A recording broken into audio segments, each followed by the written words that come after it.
പാകിസ്ഥാന്റെ സൈനിക മേധാവി ഫീൽഡ് മാർഷൽ അസീം മുനീറിനെ വൈറ്റ് ഹൌസിൽ വിളിച്ച് ഉച്ചഭക്ഷണം കൊടുക്കുകയും ദീർഘനേരം ചർച്ച നടത്തുകയും ചെയ്ത അമേരിക്കൻ പ്രസിഡന്റ് ട്രംപ് ദക്ഷിണേഷ്യയെ ആകെ ഞെട്ടിച്ചു. ഇതാദ്യമാണ് രാഷ്ട്രീയ അധികാരമില്ലാത്ത ഒരു പാകിസ്ഥാൻ സൈന്യത്തലവനെ അമേരിക്കൻ പ്രസിഡന്റ് വൈറ്റ് ഹൌസിലേക്ക് ക്ഷണിക്കുന്നത്. പണ്ട് അയൂബ് ഖാനും സിയാ ഉൽ ഹക്കും പെർവേസ് മുഷാറഫുമൊക്കെ സമാനമായി വൈറ്റ് ഹൌസിലേക്ക് ക്ഷണിക്കപ്പെട്ടിട്ടുണ്ട്.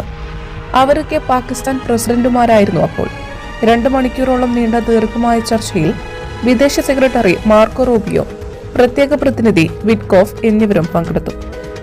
ഈ വിരുന്ന് ഇന്ത്യയിൽ വലിയ പ്രതിഷേധത്തിനിടയാക്കി.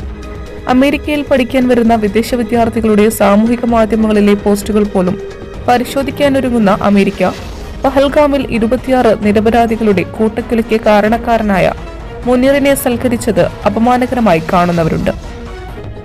വിശ്വാസവഞ്ചന നടത്തിയ അമേരിക്കയുമായി വ്യാപാര കരാർ വേണ്ടെന്ന് വെക്കുന്നതടക്കമുള്ള കടുത്ത തീരുമാനങ്ങൾ ഇന്ത്യ കൈക്കൊള്ളണം എന്ന് ശക്തിയായി വാദിക്കുന്നവരുമുണ്ട്.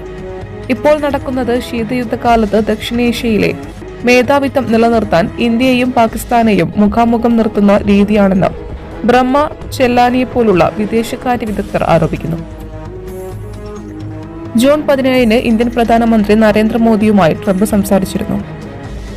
കാനഡയിൽ നടന്ന വികസിത രാജ്യങ്ങളുടെ സമ്മേളനത്തിൽ നിന്ന് നേരത്തെ ഇറങ്ങിപ്പോയ ട്രംപ് മോദിയെ വൈറ്റ് ഹൌസിലേക്ക് ക്ഷണിച്ചിരുന്നു. പക്ഷേ മുൻകൂട്ടി നിശ്ചയിച്ച പരിപാടികളുണ്ടെന്ന് പറഞ്ഞ് മോദി ക്ഷണം നിരസിച്ചു. ഇന്ത്യയിൽ നടക്കാനിരിക്കുന്ന ക്യോഡ് യോഗത്തിലേക്ക് ട്രംപിനെ അദ്ദേഹം ക്ഷണിച്ചു.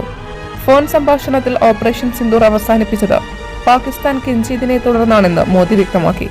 മാത്രമല്ല, അതിന്റെ വിശദാംശങ്ങൾ വൈകാതെ വിദേശ മന്ത്രാലയ വക്താവിനെ കൊണ്ട് വെളിപ്പെടുത്തുകയും ചെയ്തു. എന്തായാലും ഒടുവിൽ വെടിനിർത്തലിന്റെ ക്രെഡിറ്റ് ഉപേക്ഷിക്കുകയാണ് ട്രംപ് എന്ന് തോന്നുന്നു. അതിസമർത്ഥരായ 2 നേതാക്കൾ യുദ്ധം ഒഴിവാക്കാൻ തീരുമാനിച്ചതാണ് എന്നാണ് ഒടുവിലത്തെ ട്രംപ് ഭാഷ്യം. മലയാളിയുടെ ഭക്ഷണ താല്പര്യങ്ങൾക്ക് ഇനി പുതിയ സ്വാദ്. അൽദാൻ ലെബനീസ് കുബൂസ്.